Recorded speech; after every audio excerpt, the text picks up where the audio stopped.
সারাদিনের খবর নিয়ে আমাদের নিয়মিত আয়োজন আজ সারাদিন, সঙ্গে আছে ইমদাদুল হক। পাল্টা শুল্ক ঠেকাতে ট্রাম্প প্রশাসনের সঙ্গে চলমান আলোচনার মধ্যেই বাংলাদেশি পণ্যের উপর 35% ট্যারিফ নির্ধারণের ঘোষণা দিলেন মার্কিন প্রেসিডেন্ট।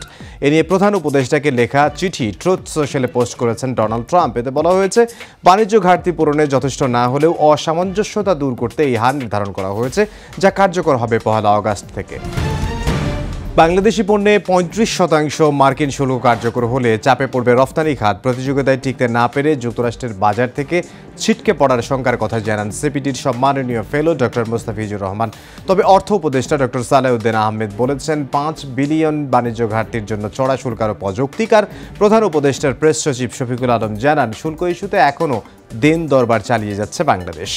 10 ও 11 জুলাই মার্কিন বাণিজ্য প্রতিনিধিদের সঙ্গে বাণিজ্য উপদেষ্টার বৈঠকে মিলতে পারে ইতিবাচক ফল। ভারতের আগ্রাসনের বিরুদ্ধে শহীদ আবরার ফাহাদের দেখানো বাংলাদেশপন্থী পথে হাঁটছে এনসিপি। কুষ্টিয়ার কুমারখালীতে বুয়েট শিক্ষার্থীর কবর জিয়ারত শেষে কথা বলেন দলটির আহ্বায়ক নাহিদ ইসলাম। বলেন, দিল্লি না ঢাকা স্লোগান আবরারের দেখানো পথ থেকেই এসেছে। পরে শহীদ পরিবারের সঙ্গে কুশল বিনিময় করেন দলটির নেতারা। এ সময় অন্যান্যদের মধ্যে উপস্থিত ছিলেন এনসিপি নেতা হাসনাত আব্দুল্লাহ ও সার্জিস আলম। সামাজিক যোগাযোগ মাধ্যমে পরিকল্পিতভাবে বিএনপির নামে অপপ্রচার চালানো হচ্ছে বলে অভিযোগ করেছেন বিএনপির সিনিয়র যুগ্ম মহাসচিব রুহুল কবির রিজভী। রাজধানীর নয়াপল্টনে বিএনপির কেন্দ্রীয় কার্যালয়ে জরুরি সংবাদ সম্মেলনে এই কথা বলেন তিনি। প্রশাসনিক স্থবিরতার কারণে মব কালচার বেড়েছে মন্তব্য করে রিজভী বলেন, আইন শৃঙ্খলা বাহিনীর নির্বিকার আচরণের কারণে জনগণ নিরাপত্তা সংকটে ভুগছে।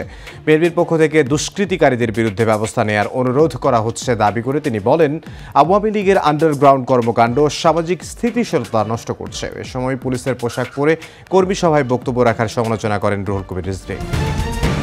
বিতর্কিত 3 নির্বাচনকে বৈধতা দেয়া বিদেশি পর্যবেক্ষকরা আগামীতে দায়িত্ব পাবেন না বলে জানালেন প্রধান নির্বাচন কমিশনার। সকালে কানাডার হাই কমিশনারের সঙ্গে বৈঠক শেষে একথা জানান সিইসি। বলেন, নির্বাচনে কানাডা আর্থিক সহায়তার পাশাপাশি কারিগরি সহায়তার আশ্বাস দিয়েছে। পাশাপাশি অবাধ ও সুষ্ঠু নির্বাচনের প্রত্যাশা জানিয়েছে অটোয়া।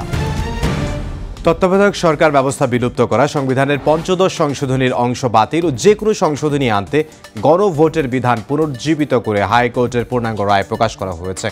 বিচারপতি ফারাহ মাহবুব, বিচারপতি দেবাশিস রায় চৌধুরীর স্বাক্ষরের পর 139 পৃষ্ঠার পূর্ণাঙ্গ রায় প্রকাশ করা হয়।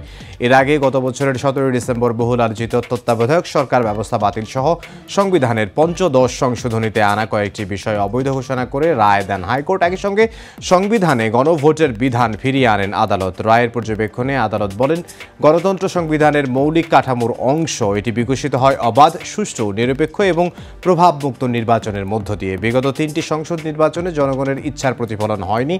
দলীয় সরকারের অধীনে সুষ্ঠু নির্বাচনের আত্মবিশ্বাস জনগণের মধ্যে জন্ম নেয়নি, যার ফলশ্রুতিতে হয়েছে জুলাই গণ অভ্যুত্থান। রায়ে হাইকোর্ট বলেছেন, তত্ত্বাবধায়ক সরকার ব্যবস্থা জনগণের অভিপ্রায় অনুযায়ী সংবিধানে অন্তর্ভুক্ত হয়েছিল।